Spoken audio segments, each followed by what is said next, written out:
Bene data bakundwa b'umwami Yesu Kristo, mwese abakurikira izi nyigisho tubahaye ikaze mu biganiro bya SAVEUR DIVINE. Ibi biganiro mu bitegurirwa n'abavugabutumwa bwiza batandukanye, akaba ari umuhamagaro ugendera ku ijambo ry'Imana byanditse mu gitabo cy'ubutumwa bwiza uko bwanditswe na Matayo ibice 24 umurongo wa 14. Kandi ubutumwa bwiza bw'ubwami buzigishwa mu isi yose ngo bube ubuhamya bwo guhamiriza amahanga yose, nibwo imperuka izahera ko ize. Ibi biganiro mubikurikira ku channel ya YouTube yitwa SAVEUR DIVINE. Tubifurije kugubwa neza. Imana Data ari nayo so ibaha umugisha. Ndakuramukije mwene data wo duteze amatwi, teze amatwi ibiganiro ugezweho na SAVEUR DIVINE. Imana iguha umugisha. Ni mwene so MUTUYEMUNGU Jean-Pierre ukuramutsa. Ndakwifuriza umugisha w'Imana. Ndasaba ngo Imana y'amahoro, Imana y'imbaraga ikuremera umunezero, ikuremera ibyishimo, kandi muri uyu mwanya w'ijambo ry'Imana, Imana irema inzira aho zitari ziri, Imana ikesha ijoro ryanze gucya ku buzima bwawe, Imana ikuremera amashimwe, Imana ikuzuza umunezero, ukuboko kw'Imana gukingura hakinze mu izina rya Yesu. Ngusabiye icyumweru cy'umugisha, ngusabiye ukwezi k'umugisha, ngusabiye umwaka udasanzwe, ukuboko kwiza kw'Imana kwa kundi kurema, kugira icyo gukora kukakirema. Ibidahari Imana ibikuremere, ibyapfuye ijuru ribizure. Data wa twese ukiranuka akubera igisubizo, akubera amahoro mu izina rya Yesu. Yuzuza aho ucagase kugira ngo ibyishimo byawe byuzure n'amashimwe. Imana iguha umugisha. Ndagira ngo dusome ijambo ry'Imana riri mu gitabo cy'ibyakozwe n'intumwa, duhereye mu bice 14 umurongo wa 8. Byakozwe bice 14 duhere ku murongo wa 8. Mvuko havuga: Pawulo akiriza ikirema Ilisitira hariho umuntu wavutse aremaye ibirenge, ntabwo yari yarigeze atambuka. Uwo yumvise Pawulo avuga, nawe amuhanze amaso abona ko afite kwizera kwamuhesha gukizwa. Avuga ijwi rirenga ati, byuka uhagarike ibirenge byawe weme. Arabambaduka aratambuka. Abahateraniye babonye icyo Pawulo akoze, bavuga ijwi rirenga mu runyarukoniya bati, Imana zitumanukiyemo zishushanije n'abantu. Imana ihabwe icyubahiro. Ndagira ngo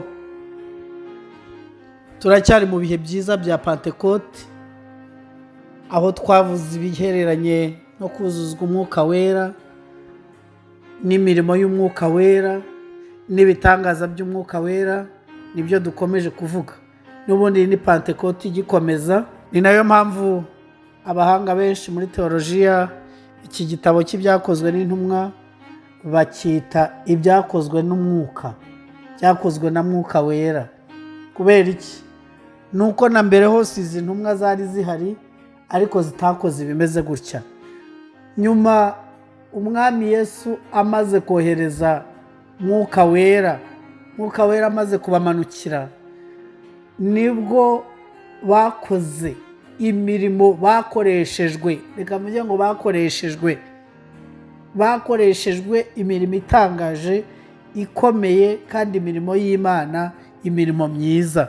Ndaza gushingira kuri iryo jambo rivuga ngo kandi uko umwami Yesu yari ari kera n'uyu munsi niko ari, kugira ngo twizere natwe abarimo kumvira ijambo ry'Imana.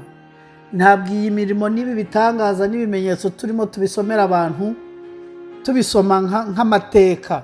Oya, ntabwo ari amateka turimo dusoma, ahubwo ni ukwibukiranya kugira ngo twebwe abasohoweho n'ibihe by'imperuka, birimo indwara nyinshi, birimo akaga kenshi, ibihe birimo amakuba menshi n'imibabaro itandukanye n'ibigeragezo, kugira ngo twizere ko hamwe n'umwuka wera, twizere ko hamwe n'ijuru natwe twatabarwa, natwe twabaho.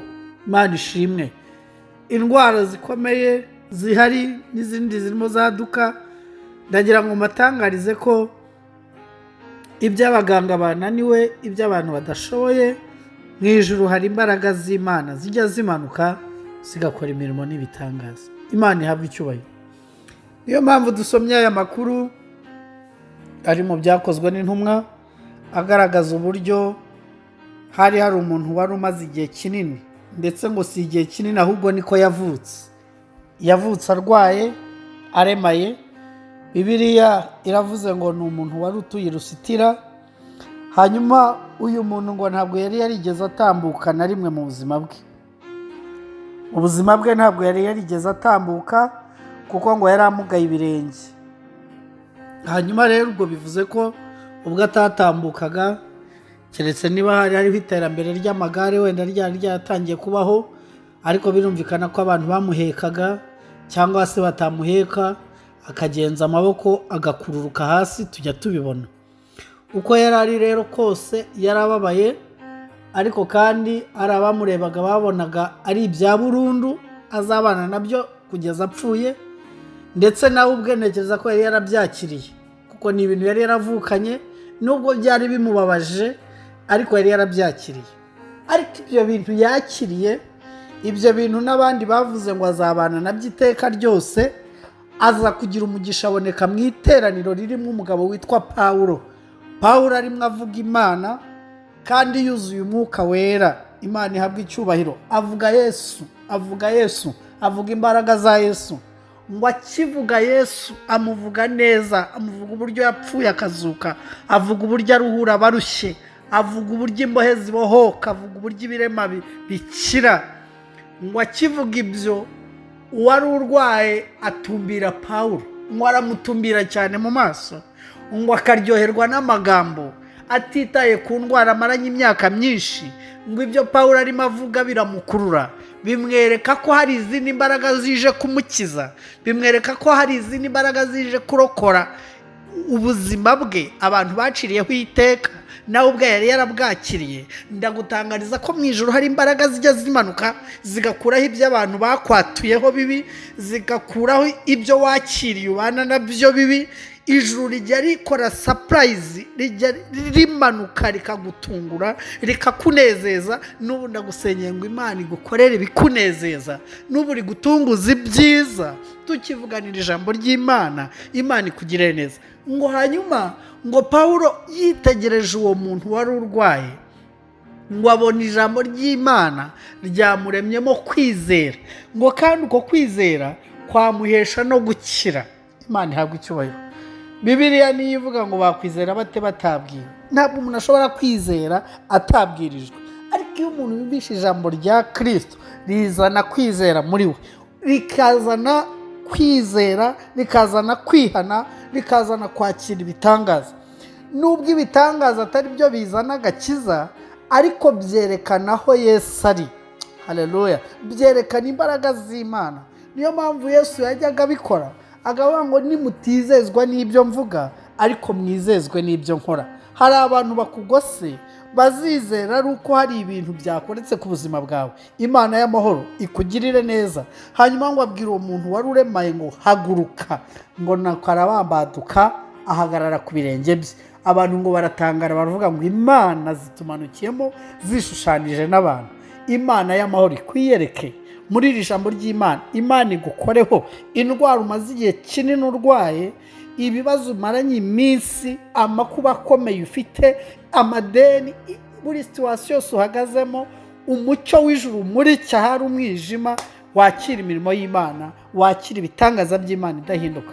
Imana iguha umugisha. Uko Kristo yari ari kera, n'uyu munsi niko ari, kandi niko azahoraho iteka ryose. Ukuboko kwiza kw'Imana kukuremera inzira, ukuboko kwiza kw'Imana kuguhesha icyo wabuze, ukuboko kwiza kw'Imana kukunezeze, mu izina ry'umucunguzi Yesu Kristo.